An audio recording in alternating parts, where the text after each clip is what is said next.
this is very, very significant. I look at it first, not purely from the prism of politics, BJP, Congress, etc., but just south of India. For the south of India, this is a very, very significant visit, laying the foundation stone and inaugurating several other developmental projects. It is almost like today Andhra Pradesh has become the doorway, the entry point for Narendra Modi and of course the BJP in south of India. Good evening, ma'am. Good evening to the Kocha sir, and good evening to the viewers. Ma'am, you are the senior most journalist, and it's our pride that you are from South, and you also know Telugu language, and how brutally this NDA government, and as far as Mr. Narendra Modi is concerned, from the last 10 years, after the bifurcation of our state, the promises which were made, as far as Vizag railway zone and everything is concerned, that today whatever he is doing for Andhra Pradesh, specifically coming to Visakhapatnam, the number one, the railway zone inauguration, which was promised and delivered in January 23, 2024 itself. The Sarkar Express, a Jamana delay karke, jo slogan hai na, the same way. The 10 years of division promises which were about to fulfill by the respect to central government, they smartly avoided this entire Vizag zone as far as 10 years is concerned. And today, after 10 years, even though the delivery is being done in January 23rd, 2024 itself, today they're smartly inaugurating that. The second thing is Energy's green hydrogen energy hub, which was promised and which was given in February 21st, 2024, which is costing around 65,370 crores. This hydrogen, 1 year back, it is about to, and some part of the works to be done already. Instead of that, today they are laying a stone for that. And another thing, this bulk drug, this thing, which is also promised in February 5th, 2024, and the 41,500 crores are already, production is already coming from out of 300 units, which were already there in Nakapalli. Today, he is inaugurating again. There is nothing wrong in it. This Hyderabad is concerned in Telangana, we have GNRM is concerned, which was laid by Chandrababu Naidu. The same legacy they want to continue in the era of Chandrababu Naidu. It has come. To prove that point, again they are establishing as if they are inaugurating. Yeah, today. but the point is, I'll come to you, Mr. Prasad. You make some very important opening comments as always. Suresh, but the point is that, if we remember, what did Jagan Mohan Reddy do then? That's a good question. Rather, what he didn't do is a question. The question is simple here. What Mr. Chandrababu Naidu is trying to do is optics. Remember, he has 5 years to prove that what Jagan did do in his 5 years, that he can do it now.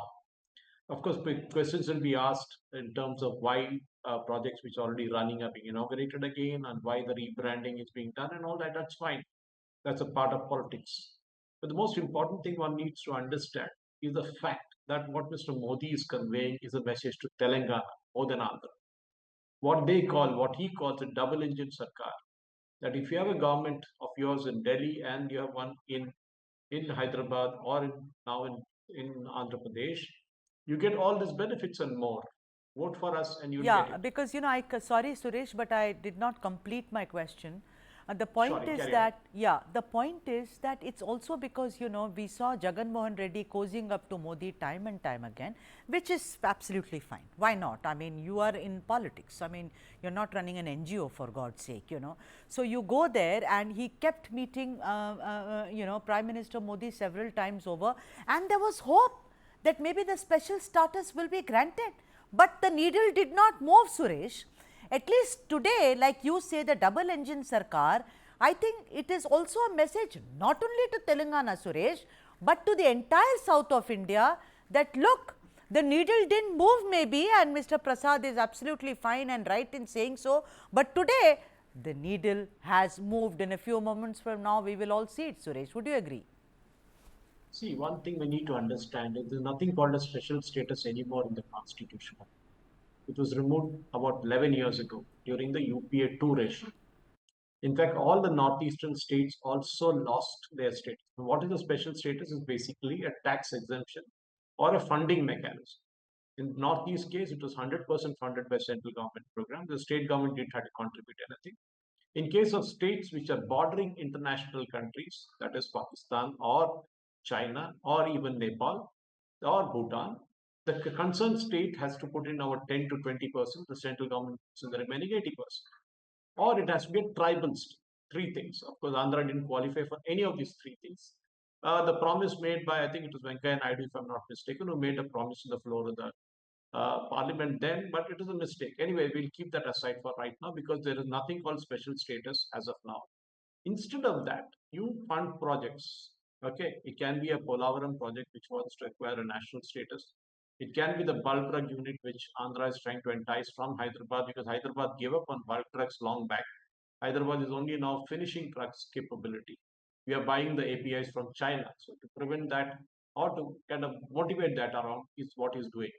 The railway zone again is an optics. The main problem one needs to realize is the Visakhapatnam steel plant. It's a white elephant as of now.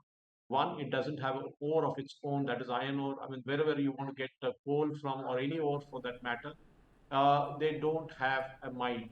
And that is one of the mistakes that was made when Visakhapatnam steel plant is conceived. Now, trying Right. to merge it with an existing PSU is another disaster that should not be undertaken.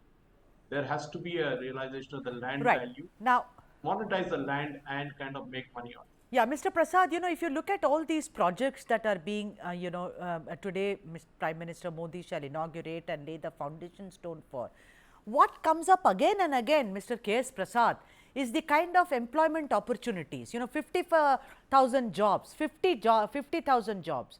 Now, if it's for us to kind of wait and see tomorrow, but as of today, and let's understand also that the victory of Babu and Pawan Kalyan was also based on promising job opportunities for the people of Andhra Pradesh. Otherwise, Jagan Mohan Reddy was doing pretty okay with his welfare schemes. These are promises, this is like kind of green shoots that the people saw. So, do you see some merit in that once this happens, there will be job opportunities for the people of Andhra Pradesh, Mr. Prasad?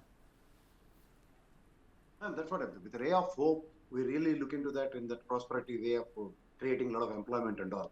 But as far as these particular situations are concerned, they're already laying 300 plus units with more than 42,500 crores of the medical fraternity. These things are concerned. Coming to the railway zone, which was a promise from years together, nothing has so far nothing has happened. If you really look into it, other things, whatever it comes in, down the line, it may create a lot of opportunities like employment and all. We're not denying for all that. What about existing? Suresh sir said very clearly that as far as Vizag steel plant is concerned, it is a white elephant. Sir, I'm a chartered accountant, but unfortunately, I'm happened to be the internal actor for Vizag steel plant. With a huge expansion, then only they started incurring some sort of losses. This is a capital investment which was made on that particular unit. They have already paid the respective dividend to the national government as far as whatever they've been made from their end. Even today, the gentleman like Vajpayee sir, when it comes for the BFR reference, he has given a golden hand for that time by referring OMDC as far as Orissa is concerned. As and when Orissa, iron minister comes, and again Karnataka iron minister comes, it all things will fall on the head of Vizag steel plant. That R-card issue as far as land is concerned, even today they are not even resolved it. But today they are smartly giving to the people around. As far as last time Narendra Modi's visit is concerned, at least some dialogue was opened by Jagan Mohan Reddy, whatever the language you name it as. But when it comes to this particular moment, even the last time when it has been referred for the BIFR, the gentleman Chandrababu has taken the unions to the respective Prime Minister. The same scenario, why can't he do the same?